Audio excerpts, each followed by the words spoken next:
కవిత గారు. అధ్యక్ష 317 మీద మీరు క్వశ్చన్ని చర్చలాగా చేశారు, చాలా సంతోషం అధ్యక్ష. మంచిగా మీరు మాట్లాడుతుంటే కూడా నాకు చాలా సంతోషం అనిపిస్తుంది. ఆనాడు తెలంగాణ రాష్ట్రం ఏర్పడ్డ తర్వాత చిన్న జిల్లాలు చేసుకొని జిల్లాలో అత్యంత పేదరికంలో ఉన్న వాళ్ళందరినీ కూడా బాగు చేసుకోవాలనే సదుద్దేశంతో చిన్న జిల్లాలు చేసుకున్నాం అధ్యక్ష. తర్వాత న్యాచురల్లీ అక్కడ రావాల్సిన ఉద్యోగులు, ఎస్టాబ్లిష్మెంట్, దీని అంతటి మీద కూడా గవర్నమెంట్ ఎక్సైజ్ చేసి ఆనాడు 317 జీవో తెచ్చుకున్నప్పుడు అడ్డగోలు విమర్శలు ఆనాడు చేసినటువంటి వాళ్ళంతా ఇవాళ అధికారంలో ఉన్నారు అధ్యక్ష, ఇంక్లూడింగ్ ప్రొఫెసర్ కోదండరామ్ సార్. ఇప్పుడే మాట్లాడుతూ నాకు ఎంత సంతోషమైందంటే నిజానికి 317 జీవో చాలా తక్కువ స్థాయిలో ఎఫెక్ట్ చేసింది, 2-3 జిల్లాల్లోనే ఎఫెక్ట్ అయిందని అన్నారు. కానీ ఆనాడేమో అట్లా మాట్లాడలేదు, యావత్ తెలంగాణలో ప్రతి ఒక్కరు బాధపడుతున్నారు అన్నట్టు మాట్లాడారు.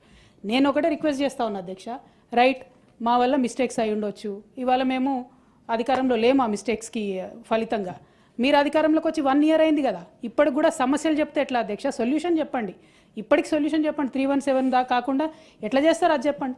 అది చెప్పకుండా 317 అట్లయింది ఇట్లయింది అని అంటే ఎట్లా?